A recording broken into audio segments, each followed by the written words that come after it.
Shri Chandrashekhar please. धन्यवाद सभापति महोदय, आपने मुझे वित्तीय विधेयक पर बोलने का मौका दिया। किसान मजदूर रात में थक के सो जाते हैं, सपने में देखते हैं कि जीवन बदल रहा है, गरीबी खत्म हो रही है। सुबह जब आँख खुलती है तो लगता है वापस झुका तू है। ऐसा ही इस बार का बजट गरीबों के लिए था। महोदय, मैं अपने क्षेत्र से शुरुआत करूंगा। मेरा क्षेत्र नगीना बाढ़ प्रभावित है, कोई चर्चा नहीं हुई। किसान आम आदमी परेशान है, कोई चर्चा नहीं हुई। गन्ना मिल समय पर पैसा नहीं देती है। गुलदार ने 30 लोगों की जान एक साल में ली है पिछले, कोई फर्क नहीं पड़ता अमीरों को। उद्योग धंधे लगाने कोई बात नहीं हुई। मेडिकल कॉलेज और एम्स के निर्माण की कोई बात नहीं हुई। ग्रामीण क्षेत्रों में खेलों को बढ़ावा देना, स्पोर्ट कॉलेज की कोई बात नहीं हुई। महोदय, देश में भूमि सुधार किया जाए। लाखों बीघा जमीन जो है भूमाफिया ने कब्जाई हुई है, भूमिहीन लोगों को भूमि दी जाए। बिजली के दाम में कटौती की जाए, गरीबों को कम दाम पे जो है बिजली उपलब्ध कराई जाए। ठेकेदारी प्रथा, संविदा, लेटर एंट्री खत्म की जाए, पक्की नौकरी दी जाए। निजीकरण की वजह से सरकारी नौकरियां लगभग खत्म हो गई हैं। मेरी मांग है, और मैंने निजी विधेयक भी पेश किया था, कि निजी क्षेत्रों में SC ST की OBC के लोगों को आरक्षण की व्यवस्था कराई जाए और पुरानी पेंशन बहाल की जाए। लोगों के पास एक तरफ सरकारी योजना चलाकर प्रधानमंत्री आवास योजना जो है उसके नाम पर मकान दिए जाने की बात होती है, वहीं दूसरी तरफ लखनऊ के अकबर नगर को तोड़ दिया जाता है। नवी मुंबई में के खार घर में What is his name? Patil. Patil is not Shankar. No, this is the caste. की जा This is Kashmir, Chandrasekhar. No, this Patil. Mic नहीं है सर, This one, बंद कर रहे हो sir? independent. This is independent. आ गया। धन्यवाद। हमारे लोग सर आर्थिक रूप से बड़े कमजोर हैं और 2 अप्रैल 2018 के मुकदमों के लिए कई बार सरकार से बात हुई, वापस नहीं हुई। उनको वापस करा जाए। भीमा को वकीलों को बहुत पैसे लगते हैं सर। भीमा कोरे गांव में 3000 लोगों पे मुकदमे हुए थे महाराष्ट्र में, वो वापस नहीं हुए। पुणे में दीक्षा भूमि जो हमारा गौरव है, उसका वहाँ पार्किंग बना के उसको अपमानित किया जा रहा है, इसको बंद कराया जाए। पेट्रोल पंप के जो डीलर्स मार्जिन है वो 2017 से नहीं बढ़ा सर, इसका असर ग्राहकों पे पड़ता है। इसका असर जो है पेट्रोल पंप के नेटवर्क सुचारू रूप से चलाने पे पड़ता है।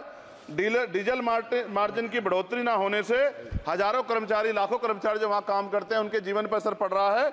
सहारा का में 10 करोड़ जमाकर्ता का लाखों करोड़ों रुपए जमा है। कंपनी बंद हो जाने के कारण 10 लाख से ज्यादा एजेंट बेरोजगार हो रहे हैं, नौकरी कहीं है नहीं। भुगतान ना होने के कारण जमाकर्ताओं के द्वारा एजेंट पर जबरदस्ती भुगतान कराने का दबाव बनाया जा रहा है, जिसके कारण 5000 से ज्यादा एजेंटों ने आत्महत्या कर ली है।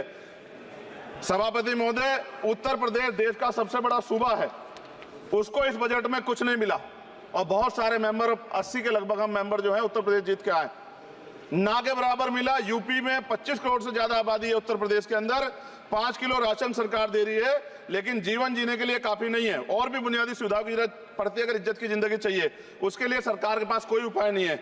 यूपी जब एक बड़ा राज्य है, लेकिन यूपी में भाजपा सरकार की विकास गति बहुत धीमी है।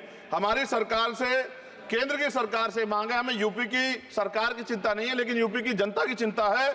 मैं मांग करता हूं कि यूपी को 4 भागों में विभाजित किया जाए।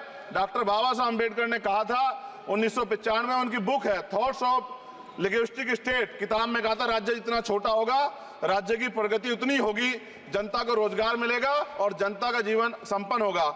मोदी, एक बात मुझे आपसे कहनी है, आपने भी ये विषय उठाया था जब आप अपनी बात रख रहे थे, शेड्यूल कास्ट के साथ जो धोखा किया गया सुप्रीम कोर्ट के जरिए, आप इस बात को इस तरह समझे। 1.5 साल पहले मैंने मांग की थी, अगर इतना हितैषी हमारे लोग होते तो जब EWF 10% दे सकते हैं तो 5% शेड्यूल कास्ट के उन जातियों को दिया जा सकता था, लेकिन दृढ़ संकल्प और इच्छा शक्ति नहीं है गरीबों के उत्थान की। साथ साथ OBC की जातियां उनको भी दिया जा सकता था। ये जो हमारे साथ खेल किया गया है, ये खेल जो है इसमें बहुत गुस्सा है, सरकार को संज्ञान लेना चाहिए और सत्ता और विपक्ष दोनों जो है अपना स्टैंड क्लियर कर दें, क्योंकि दलित समाज, आदिवासी समाज इसको देख रहा है, वो भूलेगा नहीं। जो उनके गले काटने का काम करेगा उनको भूलेगा नहीं।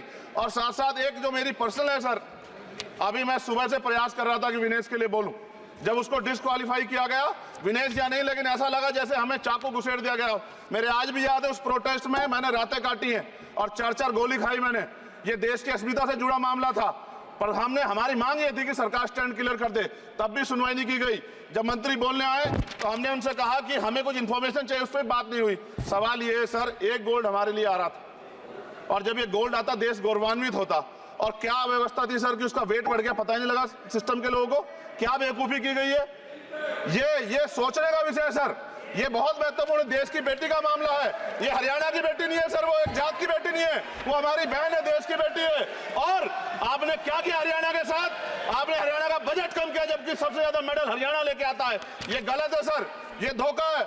हमें इस बात की तकलीफ है कि विनेश जो है देश का नाम गौरवान्वित करती, इस देश का नाम बढ़ाती, लेकिन आज जो है अपमान का सामना करना पड़ रहा है। जब हमारे हितों की बात होगी हम जो है समझौता कर सकते हैं, लेकिन जब देश के हितों की बात होगी, बाबा साहब अम्बेडकर ने कहा था हम प्रथम और अंत्य भारतीय हैं। जब देश हितों की बात होगी, महिला हितों की बात होगी, महिला सम्मान की बात होगी, हर हम कीमत चुका देंगे। सरकार के मंत्री ने क्या कहा कि हमने इतने पैसे दिए, एहसान किया क्या? खैरात दी क्या आपने कोई? खत्म कर रहा हूं सर, खैरात दी क्या आपने कोई? इससे ज्यादा पैसे हम आपको दे देंगे, लेकिन आपको चाहिए था कि इस मामले को संभालते और देश का सम्मान बढ़ाते। आपने लापरवाही बरती, इसका खामियाजा हमें भुगतना पड़ा। मैं आपसे आग्रह करूंगा कि जब वो बेटी देश लौटे सर, जब वो बेटी देश लौटे, रुक जाओ प्लीज वाइंड अप प्लीज। जब वो बेटी देश लौटे, मैं आपसे आग्रह करूंगा कि स्पीकर सर यहां बुला के उसका सम्मान करें। हम सब लोग, वो देश की बेटी है सर, देश के लिए गोल्डन गर्ल है वो, गर्ल है वो, उसका सम्मान यहां किया जाए सर, हम ये चाहते हैं। बहुत बहुत धन्यवाद, आपने बात रखने का मौका दिया। महिला विरोधी चुप रहे। Thank you. कोई महिला विरोधी नहीं बोलेगा बीच में। श्री विशाल पटेल प्लीज।